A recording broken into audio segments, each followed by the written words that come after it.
Well, hello everyone, and Paul, how are you tonight? Happy Sunday, Dan. Happy Sunday, everybody at home, and welcome to TLP Live. How you doing, Dan? I'm doing well. What a gorgeous day today, and it's been such a gorgeous week. Holy cow!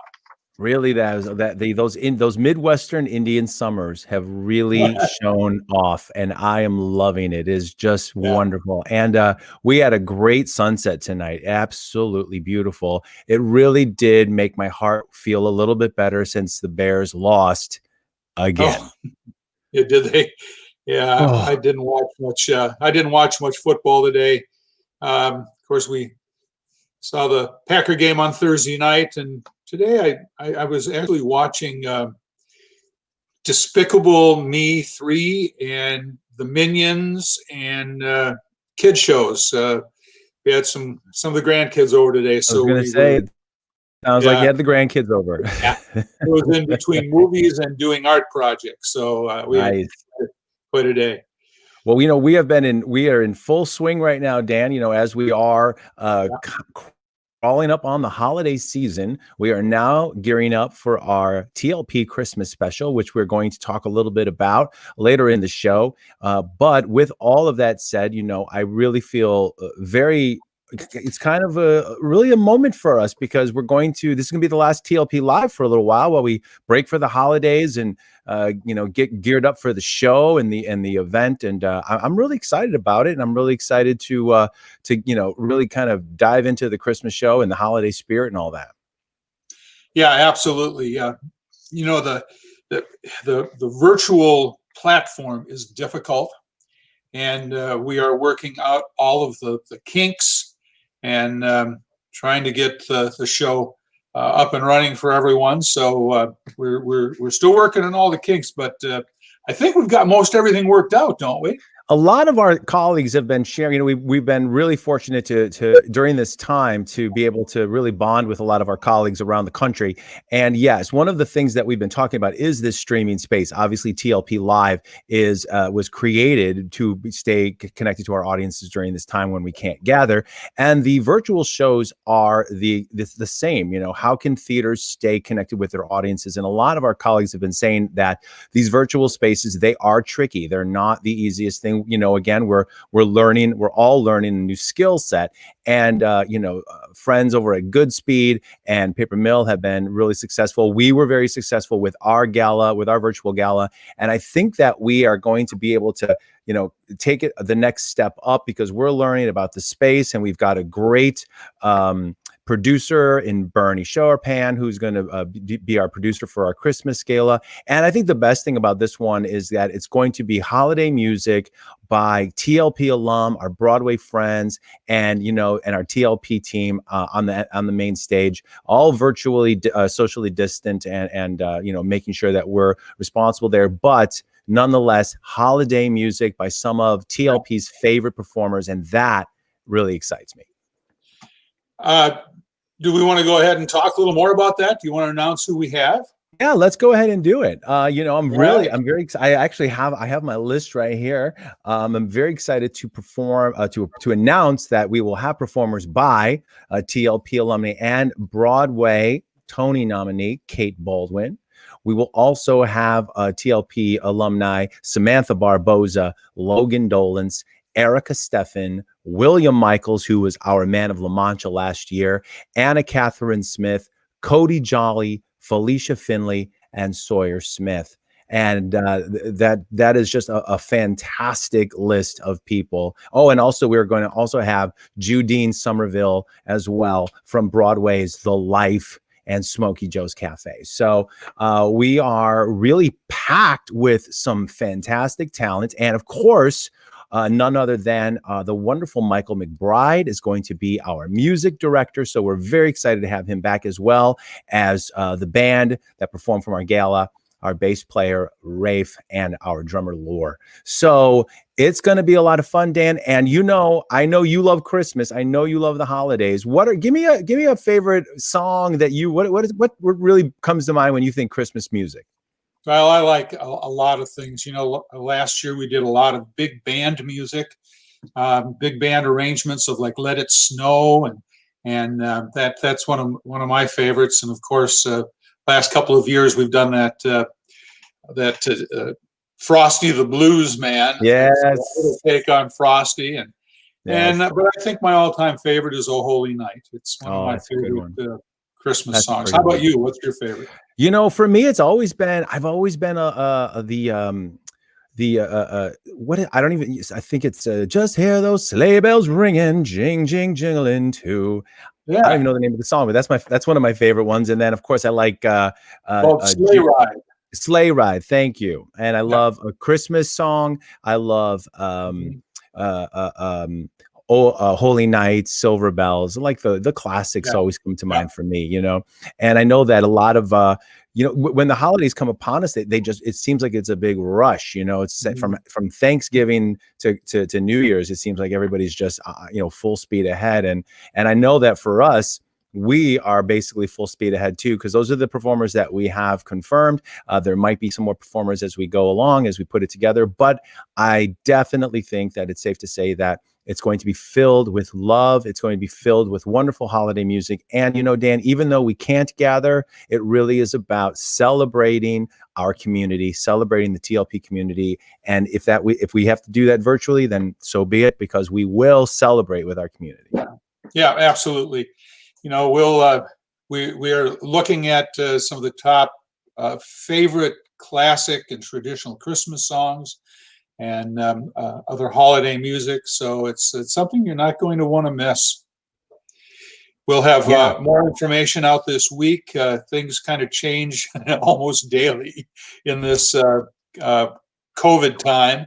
I know we had talked last week about maybe even having some audience, but you know, as we see the numbers going up daily, we're at a point right now where we're probably not going to be able to make that decision soon enough to make that work. So, Yeah, and I think, you know, it just, I think we always say, let's be, you know, rather safe than sorry. So I think yeah, that we're always going to be err on the side of caution, and I think that we'll probably just keep it virtual, which is completely fine, because again, our audiences have actually started to grow beyond the region of which Timberlake just sits in. So, you know, that means that they can all still participate, they can still watch the show, and we will make sure that, you know, we can have that interactiveness, because again, they will be through Zoom links. So if they choose to want to have their camera on, we can see them and interact. And no matter what, even if it's virtually, I think the important thing is coming together and celebrating the holiday season, you know? yeah, absolutely.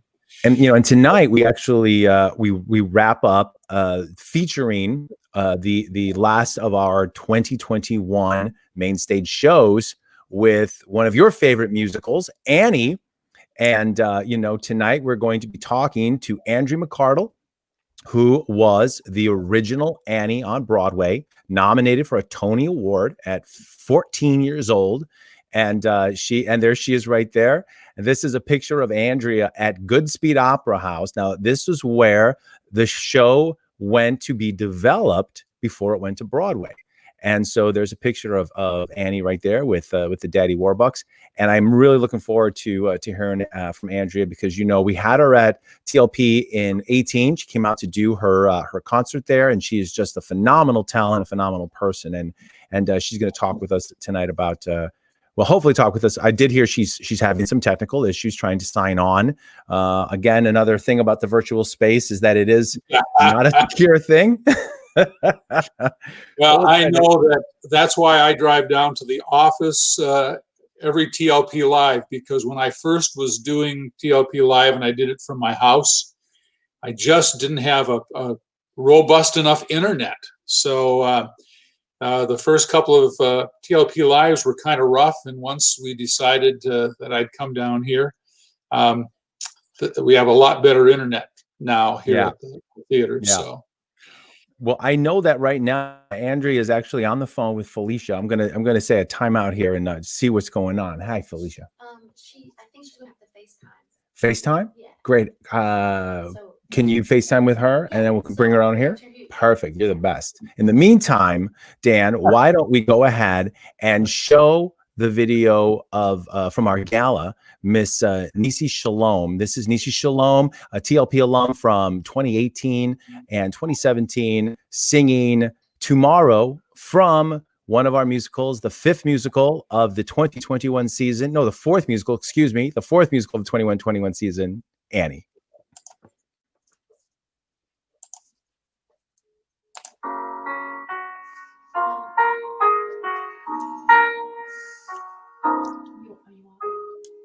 So come out tomorrow, let your bottom double there'll be just thinking about tomorrow clears away the cobwebs and the sorrow till there's no when I'm stuck with that day that's gray and lonely. I just sit on my chin and grin and sigh.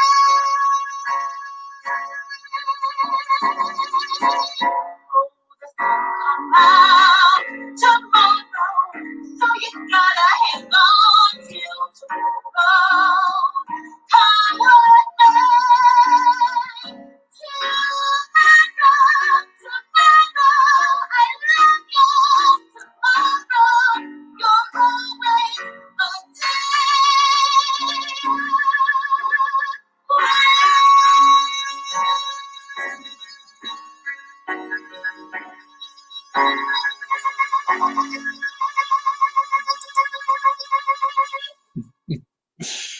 That's very nice.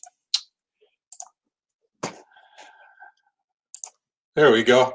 Your mic is off, Paul. You're muted. There we go. There it is. Something we can't tackle. Nisi Shalom, what a beautiful, beautiful rendition of Tomorrow. We're very excited to have her. And that was, she was performing for a gala concert for that back in August. And what a wonderful performer. And we actually have her scheduled to come back for the 2021 season as well. So we're looking forward to seeing Nisi once again on the TLP stage. I know that at this moment in time, as we do roll with the punches, Andrea is trying to get onto FaceTime with Felicia because she is having internet problems at her place. And so once we get her connected, we're going to go ahead and bring her on. But in the meantime, Dan, why don't we go ahead and talk a little bit about the rest of our 2021 season as well as the concerts? Well, absolutely. We have a great season.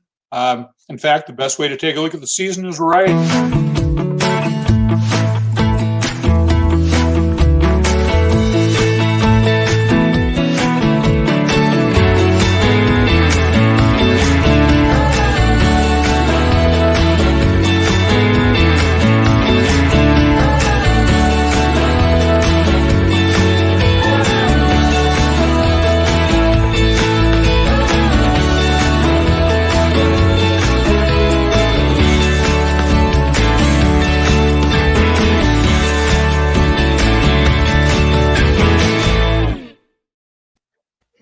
That was $119 for a full subscription for our summer shows, another $20. So $139 for all 7 shows. That adds your Buddy Holly story.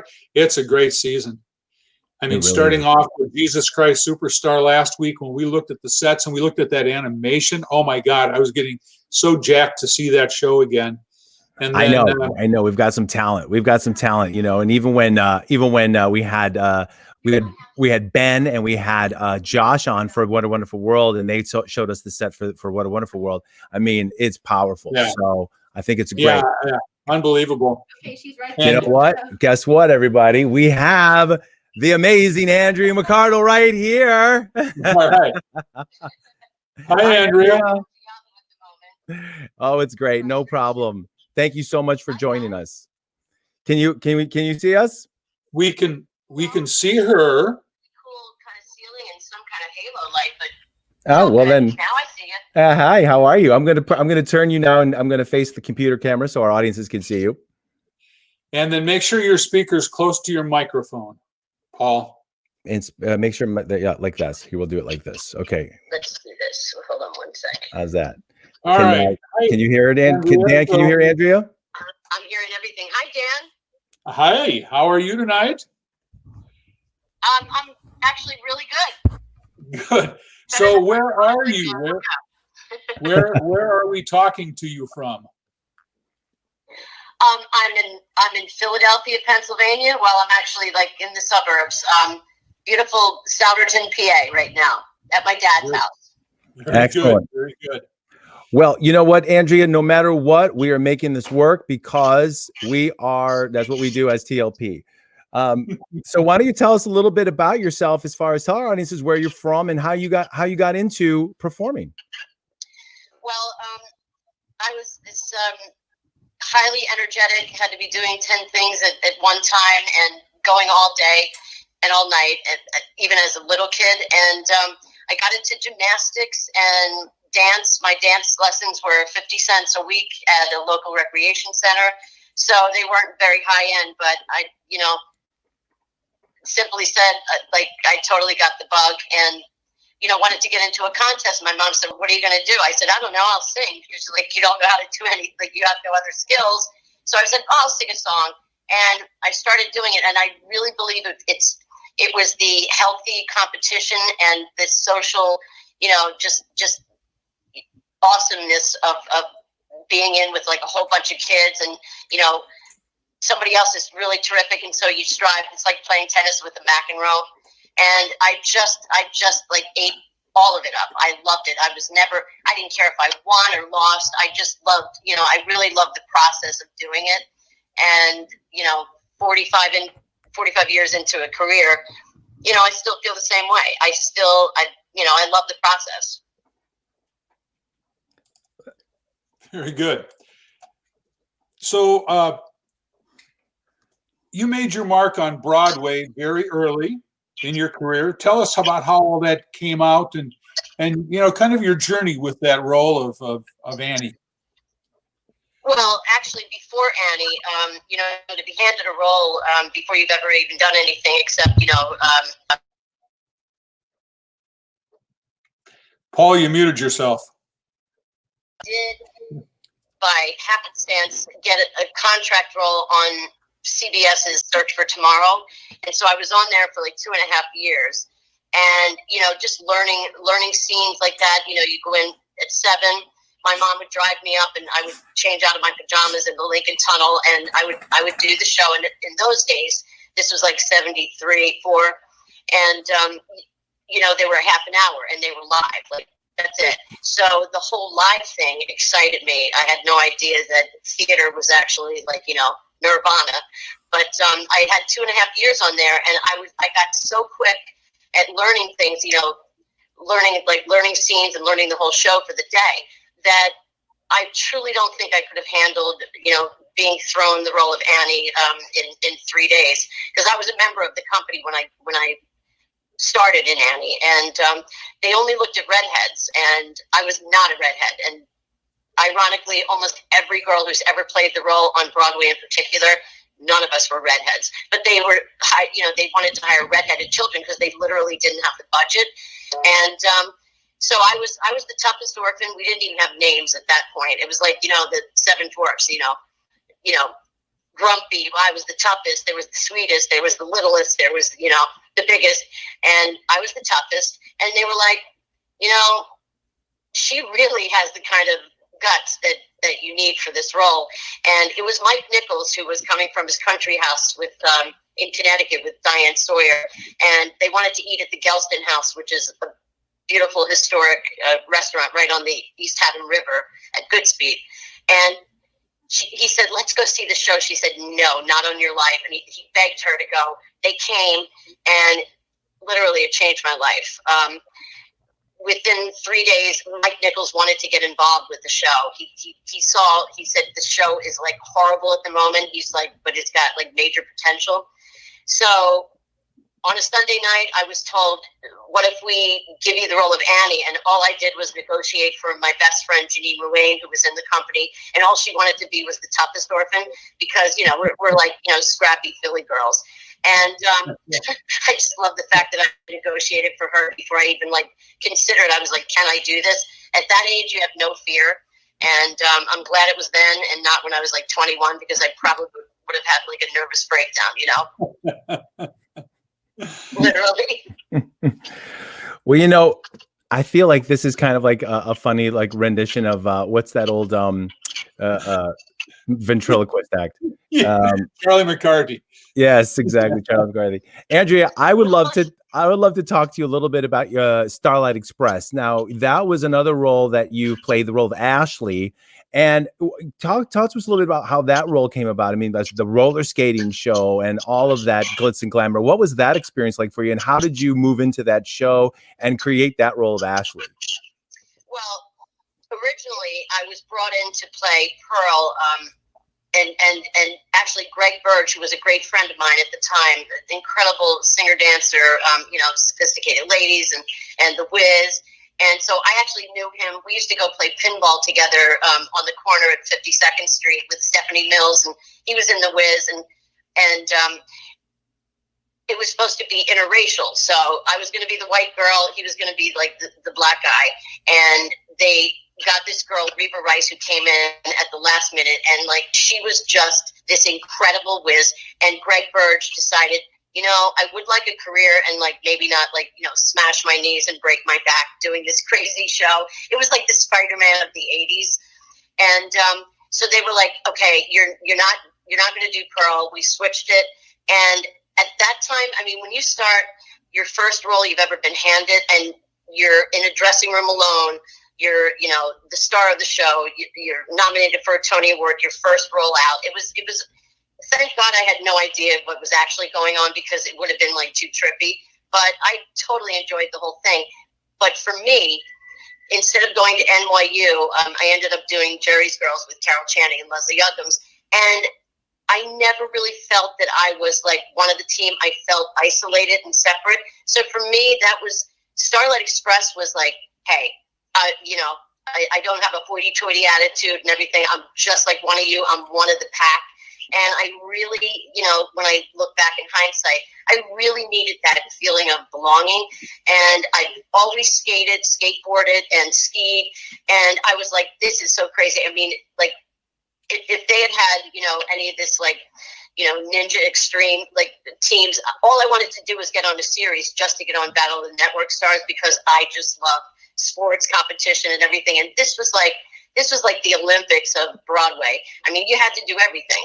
You had to sing great, dance great, and we like this white girl's break dancing and everything. But I had the time of my life, and I also met my husband during that run.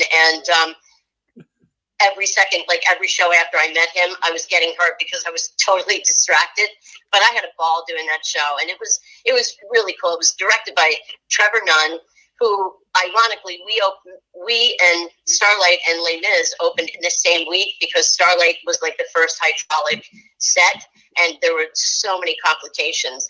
I mean, I fractured my cheekbone, blew out my knee. People had broken legs, backs. Like it was insane, which is why I loved it.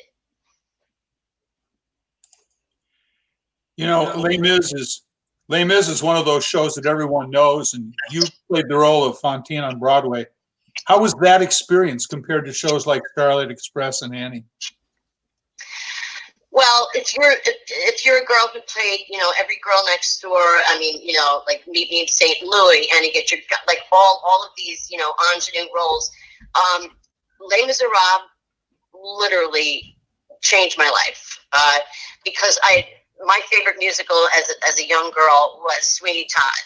So definitely, girl has a penchant for dark musicals, and it was just like film. It was so cinematic, the whole take on it, and it was so serious. And I just loved that. Hey, let's, it was none of the like, let's do a dance number now. It felt like you were transported. And although I wanted to play Eponine more than, like anything, I was dying to play Eponine. But Cameron McIntosh said to me, he said, "Oh, Andrea, like any girl can play Eponine." He was like, "But any post Annie can play Eponine." But he said, "I'm giving you a gift." And, maybe 2 weeks into the run, as I was like, all these things were happening, like inside of myself, and it was like a total departure. I said my prayers, and I was like, "Thank you, Cameron McIntosh," because it was a total gift. Because it just made me tweak and rethink everything about myself. And I had a 4-year-old daughter at the time, so if you can't identify with, like Cosette, and ironically after that, she ended up making her Broadway debut at 8 years old, playing Cosette on Broadway for like 3 years. So how was that experience for you working in that show with your daughter? Well, I was out of the show already. I was doing State Fair on Broadway, and I figured, we would let her go in and do it for the summer, because Cosette has the sweetest job on Broadway. She sweeps and sings, and she can leave at 9:30. And I was like, this is the best job on Broadway. And she can take a bow if she wants, if they want, they want her to, or she wants to, but you can leave. And I was like, this is awesome. And I thought she would, get it out of her system in the summer, not miss school. And she was just like, it was like the epitome of her Nirvana. And she just loved it. And, they're really some of her best memories. And I'd park outside in my Ford Explorer, waiting to take her back to Westchester. And I would say, oh, hi. She's like, they're not your friends, they're my friends. And I was like, oh, it's all about you now. I get it. So, you're the mother, you're nobody here. You have no clout. And they were her friends. And, she spent a long time in her young years waiting for me and my husband. We were always working and traveling, but I mean, she had a ball. She was on cruises and, flying all over the world. But that for her, it matured her, and she made her best friends. All of the kids there that she worked with are still her best friends. So it was that show is really special to us. It's unique. There's nothing like it. There will never be. And it was a tough show to be in, because it was 3.5 hours long. So when everybody else is like getting their dessert, you're like, hi, can I grab like an entree before I have to run back? But it was a beautiful, beautiful experience. That was wonderful. And I remember I actually having the opportunity to hear you sing some of Fontine's songs, and what a fantastic vocal and just a beautiful rendition of that role. And, speaking of renditions of roles, we've had some people on here that like Brenda Braxton, who has gone on to play in Chicago. Oh my and God, how much do we love her? Oh, we love Brenda. You, one of my favorite performances that I've seen you in was Belle in Beauty and the Beast. And, your take on that character was so strong, and you gave such a complexity to the role. Talk to us a little bit about what was that like. So you're going in, you're going to almost like take, Andrea's take on Belle. Talk to us about what that process was like for you. Well, what happened was there was this great special that Scott Ellis directed called The Leading Ladies of Broadway. And for some reason, Bernadette Peters canceled. And so I wasn't even on the poster with like Linda Eder, Leah Delari, Liza Minnelli, Rosie O'Donnell, Angela Lansbury. It was just like, night of 100, female stars. And so he said, would you come and do the song? And here I was like, Jennifer Holliday was on the bill, and I was like, okay, I'm going to come out, balls to the wall, and like, you still got it. And he said, no, we want this like in close to a whisper. And at first I was like freaked out, and I was like, she's going to do, I'm not going, and I'm going to like sing tomorrow, like in a whisper. And, 7 Tony Awards or more. So I was like, Andrea, shut your mouth. Just do it. And when I did that, the Disney people were in the audience, and they were like, oh, she does have some restraint. Oh, wow, she has a very Disney-esque, kind of ingenue voice, which I never trusted or never liked. So when I got the role, I had to do it like something sweet, like the Disney girl. And I said, there are so many girls. Every girl does this better than I do. So as I put in, being the old, savvy 38, I was 38 years old. Who plays Belle at 38? Well, that's why you like to be on the stage and, no HD TV ever. But Michael Eisner was there because it was 2 days before the 5th anniversary, and they did this huge thing for UNICEF. And I said, when you're above the title star, I replaced Tony Braxton, and I said, can I just show you? Just like give me 2 minutes. Can I just show you the way I would do it? And I did it in full belt and, my way. And he was like, you got it. Never do that again. So for me, I was like, great. No shutting up, no warming up. You just show up and do it. And it really was. I thought I'd be there for a few months, literally. And it's the longest role I've ever done on Broadway. It was 2 years straight. 1 year at the Palace and 1 year at the Lunt-Fontanne.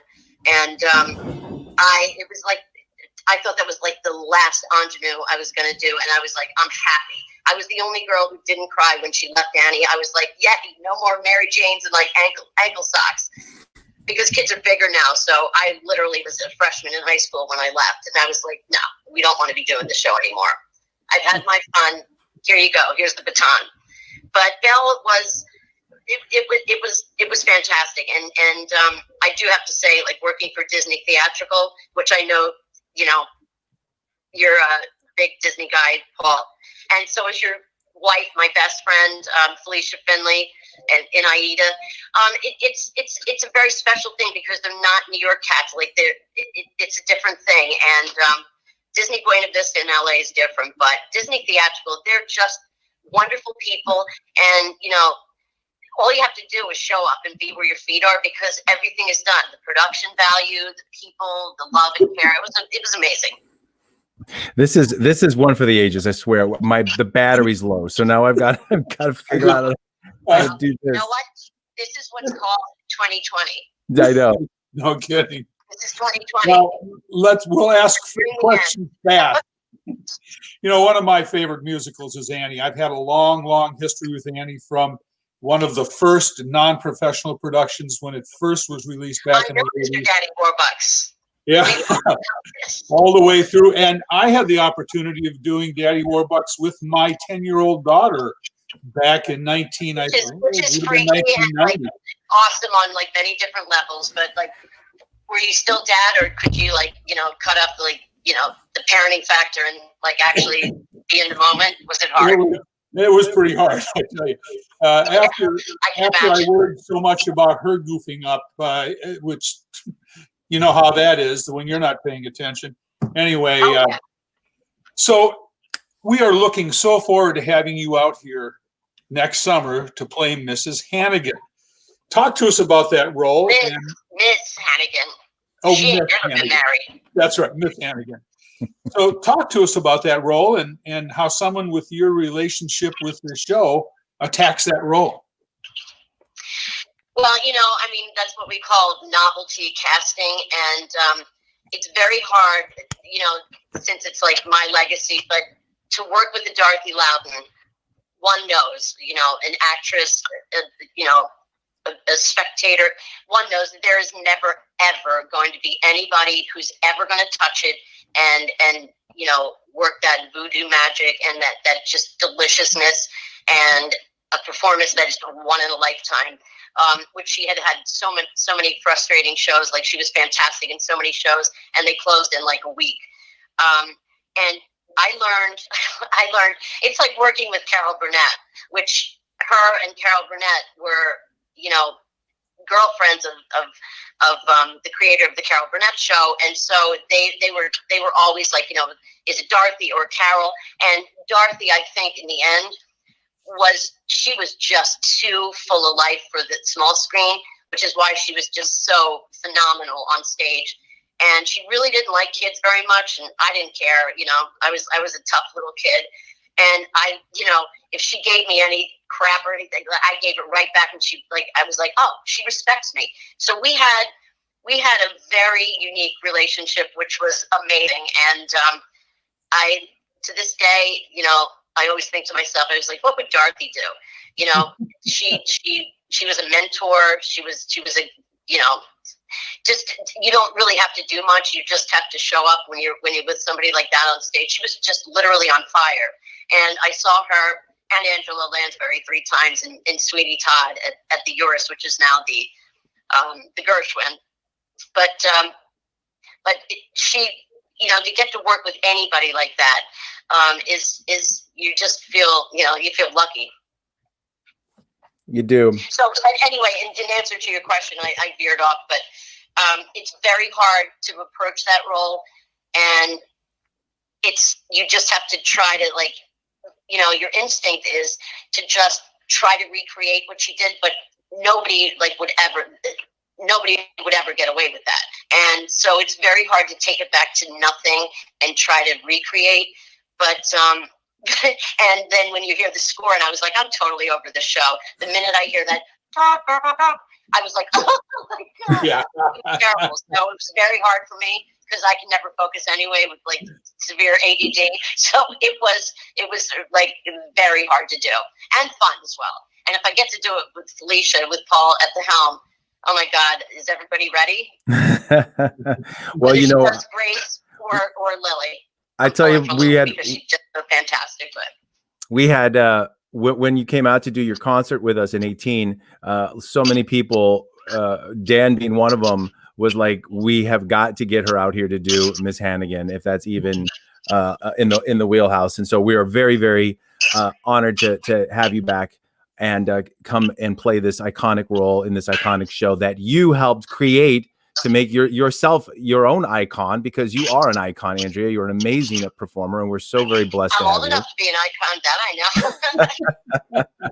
Well, speaking and of, also Belle, as old as time, which our friend Frank Conway, who we love from Broadway Cares, he was actually working for Disney and made sure I didn't look like Annette Funicello with this like black Belle wig. He was like, that's too dark for her. She's like not 23, she's 38, like fix it. And if it weren't for him, I probably would have been there for 3 months. So he totally saved my rear end. Well, Frank loves you, and we love Frank for sure. We know that you have had such an illustrious career, and you've had the opportunity to meet and work with so many people. We've learned today that we did lose Alec Trebek, the host of Jeopardy, and we know that you were a friend with him. My granddaughter, and all the women there were on their phones, and they were numb. He was such a guy. He was such a lovely guy. He's a Canadian, and years back, being a Philly girl, when the Flyers were the ones to beat, and they had won the Stanley Cup.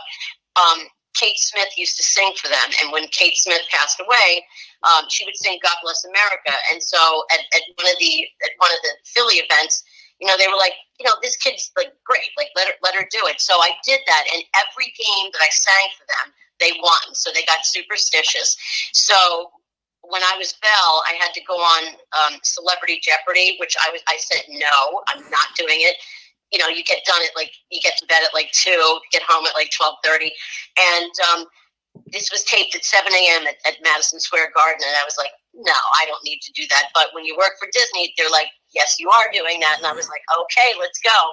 So I got there, and I was, feeling dumber than usual because I really wasn't awake yet, and in between, I lost this. It was like the dumbest question that. I could sit home and answer way harder questions. And it was something like the answer was Times Square.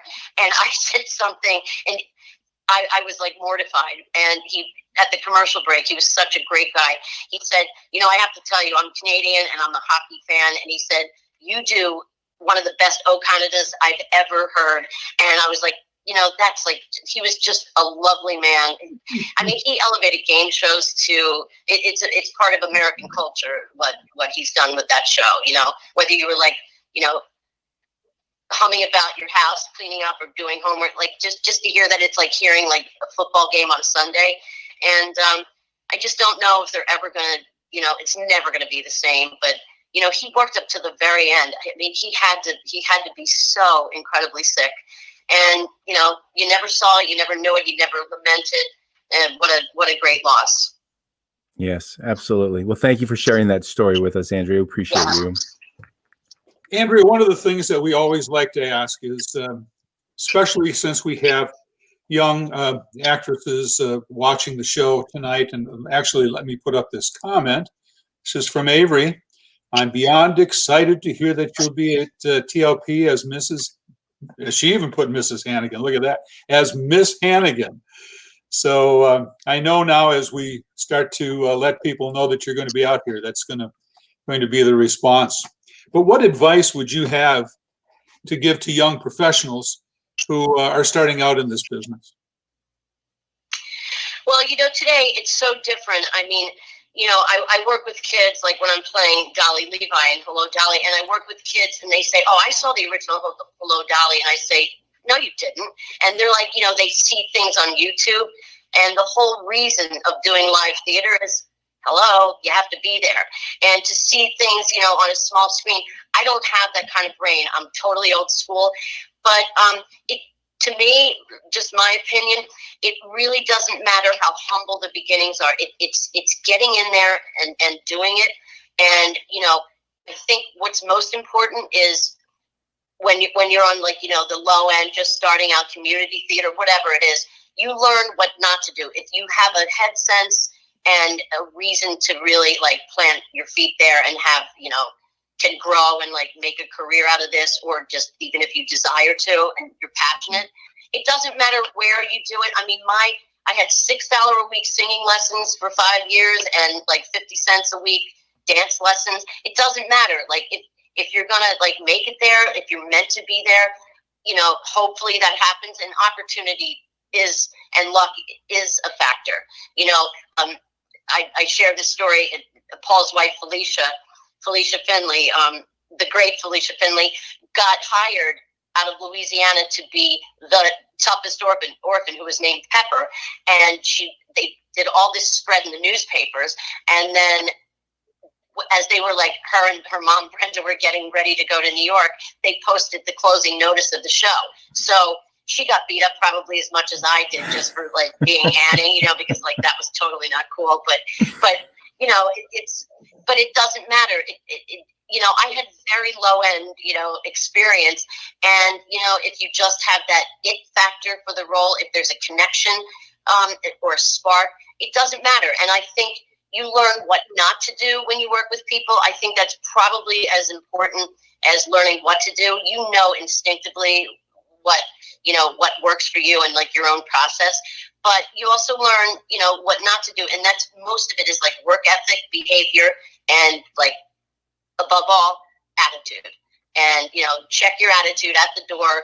We're all like a cog in the wheel. No one's better than anybody else, because you need every ingredient in order to make it come alive. So I think theater is a great thing. I started on TV in the soap opera, and then I was on Welcome Back, Kotter. I played Arnold Borshak's little sister, Doris Lutz. So Irish Andrea played Doris Lutz.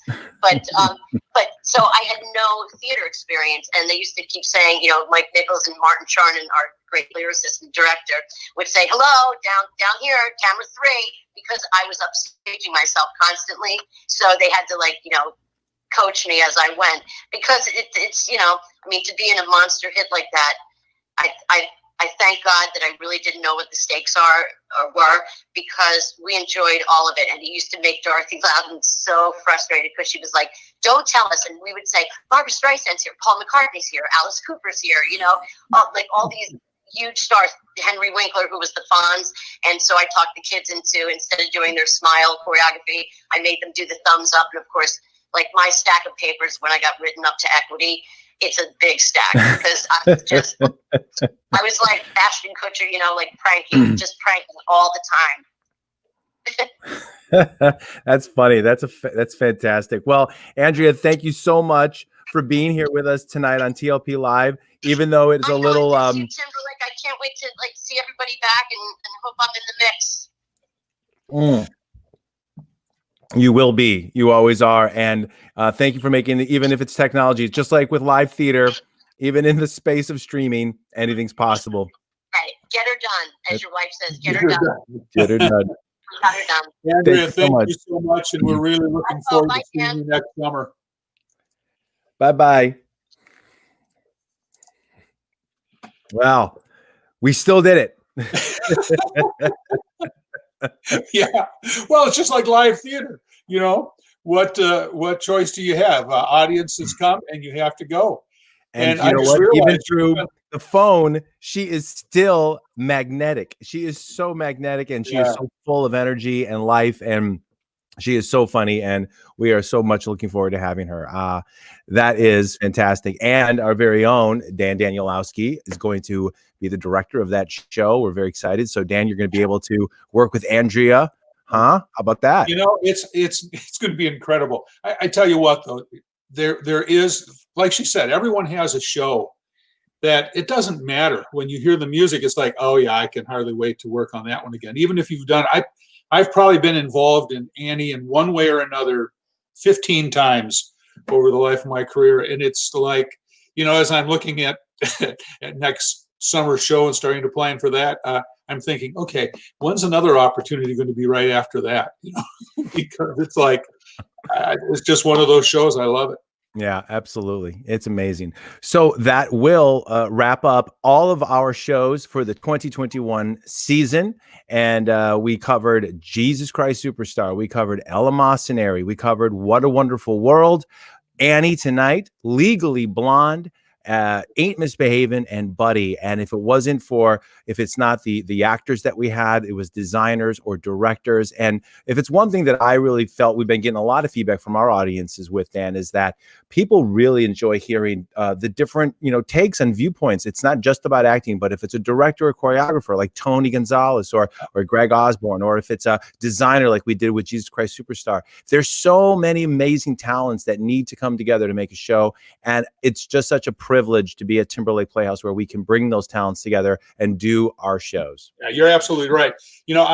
I absolutely loved the two interviews we did with the directors of the shows, and also last week seeing the designs and that animation that the designer put together for Superstar. It's like, oh, I can hardly wait to get started on that production. That's going to be quite a summer. It's going to be quite a summer, and I'm really, really excited about it. And, I do know that, did we have a chance to talk about the concerts yet? Because we've been talking about the shows, but Dan, we've also got concerts. Oh, the concerts are incredible that we've got coming up for next year. We've been able to get all of our concerts.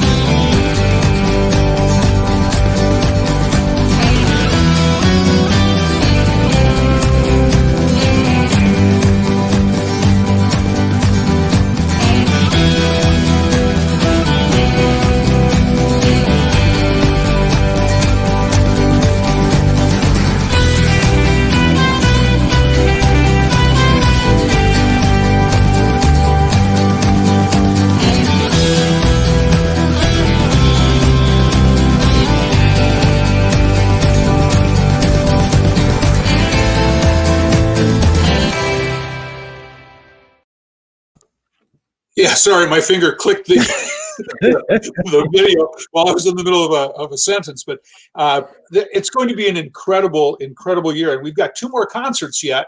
One we just confirmed, the 21st of May. We're going to do a matinee concert, and that's a great day because that's the day that we are scheduled for our folks to come in. All of our resident companies show up on that day, so that's pretty cool. Maybe we'll invite them early. They can come and see the concert as part of their first day here. And that's the Neverly Brothers are coming in. So if you want to do a matinee concert Thursday afternoon, that'll be a great day for a concert. And then we are working on our Fall Fest group. We're trying to get the Eagles tribute band back. So we're pretty close to having all that worked out. And once we do, we'll make that official too. But and having Karen McKay back to do the Buddy Holly band, that'll be incredible. We've got a big summer party happening on May 15th with a Jimmy Buffett band in the afternoon, and that evening we got the Beach Boys. So it's really the sounds of summer to kick off our summer. So just a great set of concerts, and I'm looking more forward to seeing our audiences come out for boys band night. When we had that set up before, we had a lot of girl parties reserving their evening. So that'll be great. And of course, we've had requests for the Beatles group for years, and we've been able to renegotiate getting them out again next year. So it's going to be a great set of concerts. It's an interesting little funny story, Dan. I actually, where I went to high school, and when I went to high school, I went to Marist, which is in Chicago, and it was an all boys Catholic school, and our sister school, Mother McCauley, is where Jenny McCarthy went to school. And so we would see each other going to auditions for shows. And if you don't know, she actually ended up marrying Donnie Wahlberg, who was a member of your favorite boy band, New Kids on the Block. So maybe I'll reach out to Jenny and maybe we can get Donnie to come make an appearance. That'd be fun. Wouldn't that be fun? Yeah. That'd be a good time. Yeah. So great concerts, great shows. And top of everything, our 60th birthday. I am so excited. I mean, it is going to be one for the ages. And we have got, I mean, and you know, we haven't even talked about Celebrity Chef, which personally, that's one of my favorites because being Italian, I love to eat and all. But that is going to be fantastic. And that's going to kick kind of everything off in early May. And I want to make sure that we take a little bit of time tonight to talk about our education program. Our education program is incredible. Let me play our new education program video. Timberlake Playhouse is important to our community, especially now when we're all looking for creative outlets and activities that don't take us out of our homes. Theater is so important. The arts are so important, not just for artists, but for everyone. See, the best thing about art is that it can be practical. The same skill sets that we use to perform a monologue, like storytelling and articulation, are the same skill sets that you need for public speaking, as well as just presenting in the office. So this is why we've created and developed the Fall Education Program for students of all ages and all talent levels. Yes, of course, for our theater artists, but for all people that are interested in singing, in monologues, and learning how to interview, how to audition, having confidence. We have a space for you. We would love to partner with you and your students. Thank you.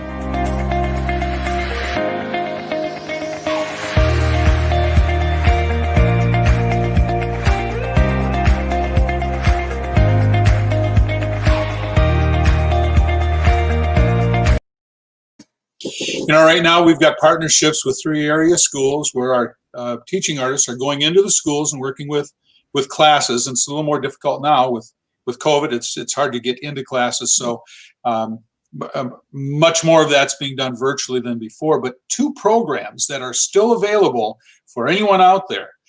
Number one is our showcase, and it's for middle school or high school, and it's for any students who are interested in doing theater, community theater, your high school theater, auditioning for college. Our teaching artists have 4 or 5 classes that you take online with them. You're learning monologues. You're working on your songs, your selections. They're doing a dance audition, and then all of that gets put together on a reel for you. So you not only have it in a reel, but you've also learned. So when you go in to audition, you got a monologue already, and you've worked on it with a professional. So that's one thing. If you're interested at all in that, talk to your theater teacher, talk to your choir teacher. We actually have a grant that will pay for that. So the cost of tuition is nothing if you live in Stevenson, Carroll, and Joe Daviess County. And for those of you in other counties, give us a call. We can maybe work something out, but we really want to share this with as many people as possible. And then, of course, we have regular workshops, just like we did last summer, virtual workshops, and our virtual classes, vocal classes, piano lessons, guitar lessons are still available. So jump on any of that. And then the other thing that we're doing is something called TLP Reads. And it's where our teaching artists and other staff are reading books. And we're reading books at 1st grade, 2nd grade, 3rd grade, 4th grade, 5th grade levels. And those are available to school districts anywhere. All you need to do is email us. You can email Robert at timberlakeplayhouse.org or Dan at timberlakeplayhouse.org or even admin at timberlakeplayhouse.org, and we will tell you how you can have access to those videos. If you're homeschooling, they're great videos. Put them on. Our teaching artists are reading. You see the pictures from the books, and every Monday we put new books up on our TLP Reads site. So if you're interested in homeschooling, if teachers who are doing e-learning who would like a little more variety in the e-learning platform, grab onto these TLP Reads videos. We want to get these out to as many people as can possibly use them. Parents, teachers, anyone. You know, Dan, a lot of people, a lot of kids have come up to me over the years and they said, how do I get on the TLP stage? I want to perform with the resident company. I want to be on that stage. And I always say to them that education is the doorway to the main stage. How you go about learning about this. And there is so much to learn. And it really, theater provides something for everyone, not only if you just want to perform, but even if you want to learn how to design, if you want to learn about lights or set design, if you want to learn about costumes, if you want to learn about stage management, it's all available. We have a program that's able to take anybody and what those interests are, and to be able to start to hone them and teach them the craft. And that, to me, is what I love about our education department. What you and Robert do is because you empower these kids with the knowledge and the opportunity to be able for them to learn, so that when we do a show like Annie next year, and we will be having auditions, because everybody that wants to be an Annie can't just be an Annie. They have to audition, and the best step to start is their education. So I think this is fantastic. Well, very good. I see we are at the end of our evening. I just want to say, you know, it was back in April, and I was trying to figure out, and we were all trying to figure out, what are we going to do? And the one thing that we knew we could keep doing is marketing during this time and reaching out to people. So I got on this marketing webinar, and they talked about this platform called StreamYard. So I downloaded StreamYard, and I called Bill and Jen, and I said, hey, I'm going to send you guys a link. Jump on here. Let's just see how this works. Well, all of a sudden, we looked over, and we had 35, 40 people watching us. And I'm like, how did anyone even find out we were doing this live? Well, that's how we started learning that this could be a platform that we used. So on May 3rd, we did our first show. And I asked Paul, I said, Paul, jump on. I want you to be my first guest. And from that night on, Paul and I have been co-hosting TLP Live every Sunday night since May 3rd. That's been a long run. But we're going to take a little break. But you can still go back and look at the old TLP Lives. You either go on YouTube, jump on our Timberlake Playhouse, and use the site where Timberlake Playhouse is all one word, not where there's space in between it. And you can just jump on the TLP Live playlist, and you can look at shows with Jane Howdyshell or Kate Baldwin or Erica Steffen, or any of our past shows are on there. Or get on YouTube or Facebook rather, and look at our videos, and we're putting up a playlist on there. You can go back and look at any of the old videos. And I tell you, Paul, I pulled up our first video, and oh my God, COVID hair was incredible. My beard was long and shaggy, and my hair looked, and I'm almost like, let's take these videos down. Thank God, one night my wife came in the living room and she showed me a picture of the two of us at a dance, and she said, look at this. Now look at what you look like now. And it's like, okay, all right, I will go in. I will continue to groom. Thank my you. Beard off. I shaved as much hair as I could do, and because we still couldn't get to a barber shop. Yeah, I had to finally ask Felicia, whose mother is a beautiful, wonderful beautician, to cut my hair, and she had done a very great job, and I'm so very thankful, because my hair was getting absolutely crazy, because my hair just doesn't fall; it just keeps going out. We could have looked like we were on Welcome Back, Kotter. Exactly. I probably would have been Horseshack. Yeah.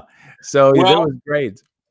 But I Paul, do look thank you forward to so coming much. back around it. We're going to take this time off and we're going to be able to take the holidays, plan for the Christmas show. But then when we do come back after the new year with TLP Live, we're going to be coming back bigger, stronger. And we want to hear from you. So again, if you have been watching TLP Live, we want to hear from you. Send us your email, send us your feedback. Your feedback is our feedback and we can make this And show let us better. know. Let us know who you want to see. Let us know who you want for guests.